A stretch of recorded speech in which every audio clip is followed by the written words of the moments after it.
15,000 രൂപയിൽ താഴെ വാങ്ങിക്കാൻ പറ്റിയ ബെസ്റ്റ് ഫോണുകൾ ഏതൊക്കെയാണെന്നുള്ളതാണ് നമ്മുടെ ഇന്നത്തെ വീഡിയോ.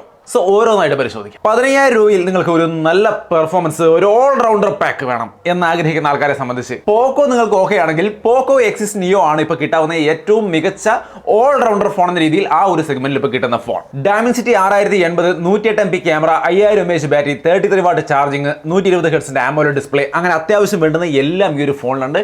ക്യാമറയും വലിയ കുഴപ്പമില്ലാത്തൊരു ശരാശരി നല്ല ക്യാമറയുണ്ട്. സോ മൊത്തത്തിൽ പോക്കോ എക്സിസ് നിയോ ഏറ്റവും ലേറ്റസ്റ്റ് ആയ ഫോൺ എടുക്കണമെന്ന് ആഗ്രഹിക്കുന്നവരെ സംബന്ധിച്ച് നല്ല ഓപ്ഷനാണ്. പക്ഷേ ഇവിടെ ഒരു ചെറിയ പ്രശ്നം, കാര്യം ഫോൺ പുതിയതാണെങ്കിലും ഇതിലെ ആൻഡ്രോയിഡ് വെർഷൻ ആൻഡ്രോയിഡ് 13 ആണ്. സോ ഇതെടുക്കണോ ഇതിന് മുമ്പുള്ള പോക്കോ X5 എടുത്താൽ മതിയോ എന്ന് നിങ്ങൾ ചിന്തിക്കുക. രണ്ടായാലും നല്ലതാ. പോക്കോ X5 ആകുമ്പോൾ സ്നാപ്ഡ്രാഗൺ 695 സ്നാപ്ഡ്രാഗൺ പ്രോസർ ഉണ്ട്, അതിന് വലിയ ഇമ്പോർട്ടൻസ് കൊടുക്കുന്ന ഒരുപാട് പേരുണ്ട്. അതിൻ്റെ ഒപ്പം തന്നെ 48 മെഗാപിക്സൽ ക്യാമറയും 5000 mAh ബാറ്ററി, 33 വാട്ട് ചാർജിങ്, ബാക്കി എല്ലാം ഒരു ഡീസന്റ് ലെവൽ അതിലും ഉണ്ട്. സോ ഇത് രണ്ടും പരിഗണിക്കാം. എങ്കിലും ഫോൺ ലേറ്റസ്റ്റ് വേണമെങ്കിൽ X6 നിയോ തന്നെ ചൂസ് ചെയ്യുന്നതാവും നല്ലത്. പോക്കോ താല്പര്യമുള്ളവർ മാത്രം അത് നോക്കിയാൽ മതി, അതല്ലാത്തവർക്കുള്ളത് അടുത്തത് ഞാൻ പറയുന്നുണ്ട്. സാംസങ് ഫാൻസ് ഒക്കെ ആണെങ്കിൽ സാംസങ്ങിന്റെ ഏറ്റവും പുതിയ ഗാലക്സി F15 15,000 രൂപ റേഞ്ചിലാണ് ഇറങ്ങിയിരിക്കുന്നത്. പുതിയ ഫോണാണ്, ആൻഡ്രോയിഡ് 14 വരുന്നത്. 4 വർഷത്തെ ആൻഡ്രോയിഡ് അപ്ഡേറ്റ്, 5 വർഷത്തെ സെക്യൂരിറ്റി അപ്ഡേറ്റ്. ഈ ഒരു പ്രൈസിന് വേറെ ഒരു ബ്രാൻഡും ഇത്രയും നല്ലൊരു സോഫ്റ്റ്വെയർ അപ്ഡേറ്റും കാര്യങ്ങളും ഓഫർ ചെയ്യുന്നേ ഇല്ല. സാംസങ് ആയതുകൊണ്ട് അവർ തരുകയും ചെയ്യും. ഓഫറിംഗ് മാത്രമല്ല, നമ്മൾ കണ്ടുവരുന്നു അവരുടെ കാര്യങ്ങൾ. അതിലും മോശമല്ലാത്ത ഡയമൻസിറ്റി 6100 പ്ലസ് എന്ന പ്രോസസർ ഉണ്ട്. പിന്നെ 90 ഹെർട്സിന്റെയാണ് സൂപ്പർ ആമോലെഡ് ഡിസ്പ്ലേ, 120 ഹെർട്സ് കൊടുത്തിട്ടില്ല. ഒപ്പം തന്നെ 50 മെഗാപിക്സലിന്റെ മെയിൻ ക്യാമറ, 13 മെഗാപിക്സലിന്റെ സെൽഫി ക്യാമറ, 6000 mAh ബാറ്ററി, പിന്നെ പതിപോലെ ചാർജർ ബോക്സിലില്ല. സോ എന്തായാലും മൊത്തത്തിൽ അത് നല്ല ബാറ്ററി ലൈഫ് ഉള്ള, കുറേ കാലം ഉപയോഗിക്കാൻ വേണ്ടി, നമുക്ക് നോർമൽ യൂസിന് വേണ്ടിയിട്ട് കുറേ കാലം ഉപയോഗിക്കണം എന്ന് ആഗ്രഹിക്കുന്നവരെ സംബന്ധിച്ച് സോഫ്റ്റ്വെയർ അപ്ഡേറ്റ് അടക്കം എല്ലാ കാര്യങ്ങളും ഉള്ള നല്ലൊരു സാംസങ് ഫോണാണ് ഗാലക്സി F15. പക്ഷേ ഒരു ചെറിയ കാര്യം അവിടെ ഉള്ളത്, ഇതിന് മുമ്പത്തെ ഒരു ഇത്തിരി പഴയ ഫോൺ എടുക്കാൻ നിങ്ങൾക്ക് താല്പര്യം, വലിയ കുഴപ്പമില്ല എന്ന് ചിന്തിക്കുകയാണെങ്കിൽ ഏറെക്കുറെ ഇതേപോലെ നോച്ച് ഡിസൈനും ഇതേപോലത്തെ സെറ്റപ്പ് ഒക്കെ തന്നെയാണ് സാംസങ്ങിന്റെ M34. അതിലും 120 ഹെർട്സിന്റെ സൂപ്പർ ആമോലെഡ് ഡിസ്പ്ലേ ആണ് ഇരിക്കുന്നത്. ഇത് 90 ഹെർട്സിന്റെ A15. സോ ഇതിനേക്കാൾ കുറച്ചുകൂടി നല്ല ഡിസ്പ്ലേ ആണ് നമ്മുടെ M34 ഇരിക്കുന്നത്. അതിലുണ്ട് 4 വർഷത്തെ ആൻഡ്രോയിഡ് അപ്ഡേറ്റും 5 വർഷത്തെ സെക്യൂരിറ്റി അപ്ഡേറ്റും. സോ സാംസങ് ഫോൺ നോക്കുമ്പോൾ പുതിയത് വേണമെന്നുള്ളവരെ സംബന്ധിച്ച് ഇത് തന്നെ എടുക്കുക, ഗാലക്സി F15. ഈ 120 ഹെർട്സിന് അത്രയും ഇമ്പോർട്ടൻസ് ഉണ്ടെങ്കിൽ ഇത്തിരി പഴയതെടുത്താലും കുഴപ്പമൊന്നുമില്ല. M34 നല്ല ഫോണാണ്. ഈ രണ്ട് ഫോണുകളും സാംസങ് ഫോൺ നോക്കുന്നവരെ സംബന്ധിച്ച് നല്ല ഓപ്ഷനുകളാണ്. എന്തൊക്കെയാണെങ്കിലും ഇതിൻ്റെയൊക്കെ ഡീറ്റെയിൽഡ് വീഡിയോ കണ്ടു നോക്കി നിങ്ങൾക്ക് ആവശ്യമുള്ള ഘടകങ്ങളൊക്കെ ഇതിലുണ്ടെന്ന് ഉറപ്പിക്കണം. ഞാനിവിടെ ഏതൊക്കെയാണ് ഫോണിൻ്റെ പ്രധാനപ്പെട്ട കാര്യങ്ങൾ മാത്രമേ പറയുന്നുള്ളൂ. സോ വിശദമായ വീഡിയോ കണ്ട് കാര്യങ്ങൾ മനസ്സിലാക്കിയിട്ട് മാത്രം പർച്ചേസ് ചെയ്യാം. ഇനി അടുത്ത ഒരു ഫോൺ, ഒരു എല്ലാ സംഭവങ്ങളും വേണം. നമുക്ക് ബ്രാൻഡ് വിഷയമല്ല, നമുക്ക് എല്ലാ സംഭവങ്ങളും വേണം. നല്ല പെർഫോമൻസും കാര്യങ്ങളും വേണം, നല്ല ബാറ്ററി, ഫാസ്റ്റ് ചാർജിങ് എല്ലാം വേണമെന്നുണ്ടെങ്കിൽ ടെക്നോയുടെ പോവ 5 Pro ആണ് നല്ല ഫോൺ. 68 വാട്ടിന്റെ ഫാസ്റ്റ് ചാർജിങ് 15,000 താഴെ വേറെ ഒരു ബ്രാൻഡും കൊടുക്കുന്നില്ല. ഇതിൽ 5000 mAh ബാറ്ററി ഉണ്ട്. ഒപ്പം തന്നെ ഒരു കാര്യമുള്ളത്, LCD ഡിസ്പ്ലേ ആണ്, ആമോലെഡ് ഡിസ്പ്ലേ അല്ല. ആലോചിക്കുക, നിങ്ങൾക്ക് ഇപ്പോൾ ആമോലെഡ് ഡിസ്പ്ലേയിൽ കണ്ടാലേ നമുക്ക് ഇഷ്ടമാവുന്നുള്ളൂ, അല്ലെങ്കിൽ അതാണ് എനിക്ക് സാറ്റിസ്ഫാക്ഷൻ എങ്കിൽ നിങ്ങൾ ഇത് നോക്കാതിരിക്കുന്നതാണ് നല്ലത്.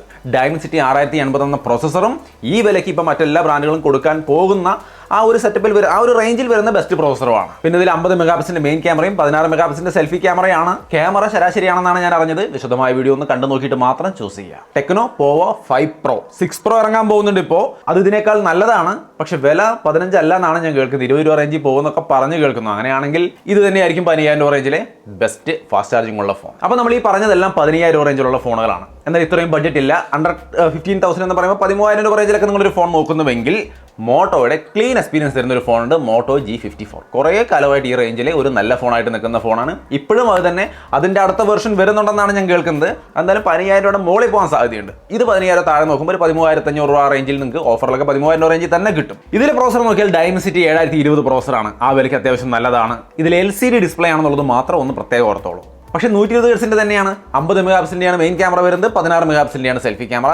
ക്യാമറ കൊള്ളാം, എന്നാലും നിങ്ങൾ അതിന്റെ വിശദമായ വീഡിയോ കണ്ടു നോക്കണം. കാരണം മോട്ടോയുടെ ഈ റേഞ്ചിലെ ക്യാമറകൾ അത്ര കണ്ട് ബെസ്റ്റ് എന്ന് പറയാൻ തോന്നിയിട്ടില്ല പലപ്പോഴും. അതുകൊണ്ട് നിങ്ങൾക്ക് ഇഷ്ടപ്പെടുന്നുണ്ടോ എന്ന് നോക്കുക. ഇഷ്ടപ്പെടുന്നുണ്ടെങ്കിൽ പിന്നെ കുഴപ്പമൊന്നുമില്ല, ഓക്കെയാണ്. പിന്നെ ഈ ഒരു ടൈമിലും ഈ ഫോൺ നിങ്ങൾ എടുക്കാൻ പോവുകയാണെങ്കിൽ ആൻഡ്രോയിഡ് 13 ആയിരിക്കും ഇതിൽ ഉണ്ടാവുക എന്നുള്ളതും കൂടി ഒന്ന് ഓർക്കുക. സോ ക്ലീൻ UI, പരസ്യങ്ങളൊന്നും ഇല്ലാത്ത, പരസ്യ ആപ്ലിക്കേഷൻ ഇല്ലാത്ത ക്ലീൻ UI ഉള്ള ഒരു നല്ല ഫോൺ നോക്കുന്നവരെ സംബന്ധിച്ച് മോട്ടോ G54. ഇനി ബഡ്ജറ്റ് ഇതിലും കുറവാണ്, ഒരു 12,000 11,000 ആ റേഞ്ചിലൊക്കെ ഉള്ളൂ, നിവൃത്തി അത്രേ ഉള്ളൂ എങ്കിൽ അവിടെ 1-2 നല്ല ഫോണുകളുണ്ട്. ഒന്ന് പോക്കോടെ തന്നെ M6 Pro 11,000 രൂപയേ ഉള്ളൂ. നമുക്ക് 6GB RAM, 128GB storage, full HD plus LCD display ആണ്, ബട്ട് ഫുൾ HD ഡിസ്പ്ലേ കിട്ടും.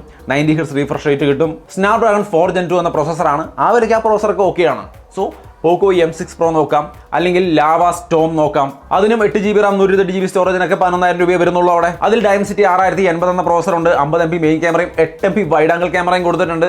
16 MP സെൽഫി ക്യാമറയുണ്ട്, 120 Hz ഡിസ്പ്ലേ ഒക്കെ അതിലും വരുന്നുണ്ട്. സോ സ്റ്റോം പരിഗണിക്കാവുന്ന ഒരു ഫോണാണ്. വിശദമായി കണ്ടു നോക്കുക, വീഡിയോസ് ഒക്കെ എന്നിട്ട് ബോധ്യപ്പെട്ടാൽ മാത്രം ചൂസ് ചെയ്താൽ മതി. ആ പ്രൈസിന് കിട്ടാവുന്ന 2 നല്ല ഫോണുകൾ ഇതൊക്കെയാണ്. പിന്നെ 12,000 12,500 ആ റേഞ്ചിലൊക്കെ ഒരു ബഡ്ജറ്റ് ഉണ്ടെങ്കിൽ വേണമെങ്കിൽ റിയൽമിയുടെ നാർസോ 60Xും പരിഗണിക്കാവുന്ന ഒരു ഫോണാണ്. അതിൽ ഡയമൻസിറ്റി 6100+ എന്ന പ്രോസറാണ് ഇരിക്കുന്നത്. പിന്നെ 5000 mAh battery, 33 watt charging, 50 MP main camera, 8 MP front ക്യാമറയ്ക്ക് 8 MP കൊടുത്തിട്ടുള്ളൂ. പിന്നെ 120 Hz LCD ഡിസ്പ്ലേയും വരുന്നുണ്ട്. സോ നാർസോ 60Xും നമുക്ക് 12-12.5 ആ ഒരു റേഞ്ച്, 12 എന്ന് പറയാനല്ല, അത് 4GB റാമിനാണ് 12,500 റേഞ്ചിൽ കിട്ടുന്നത്.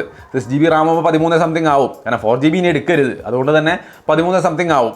അപ്പോൾ അത് ആലോചിച്ചിട്ട് മാത്രം എടുക്കുക. കാരണം മോട്ടോ G54 ഇതിനേക്കാൾ കുറച്ചുകൂടി നല്ല ഫോണാണ്. അതായത് മോട്ടോയിൽ ഫ്രണ്ട് ക്യാമറ 16 MP കിട്ടുന്നുണ്ട്, ഇതിൽ 8 MP ഉള്ളൂ. സോ അപ്പോൾ ഇതൊന്നും പരിഗണിക്കുക. റിയൽമി വേണമെന്നുള്ളവർക്ക് നോക്കിയാൽ മതി, അല്ലാത്തവർ അത് നോക്കാതിരിക്കുന്നതാവും നല്ലത്. ഈ 4GB റാമിന്റെ ഫോൺ എടുക്കുന്ന എന്തായാലും ഒഴിവാക്കുക. സോ അപ്പോൾ ഇത്രയുമാണ് അണ്ടർ 15,000 വരുന്ന കുറച്ച് നല്ല ഫോണുകൾ. ഇതിലേതാണ് നിങ്ങൾക്ക് പറ്റിയെന്ന് നോക്കിയിട്ട് തീർച്ചയായിട്ടും നല്ലത് നോക്കി ചൂസ് ചെയ്യുക. നിങ്ങളുടെ അഭിപ്രായം എന്ത് തന്നെയായാലും കമൻറ്റായി ഷെയർ ചെയ്യാം. ഇനി ഞാൻ ഈ പറഞ്ഞതിൽ ഏതെങ്കിലും വിട്ടുപോയിട്ടുണ്ടോ, നല്ല ഫോൺ വേറെ ഉണ്ടെങ്കിൽ ഒന്ന് കമൻറ്റ് ചെയ്യുക. എല്ലാവരും കമൻറ്റ് കൂടി നോക്കുക.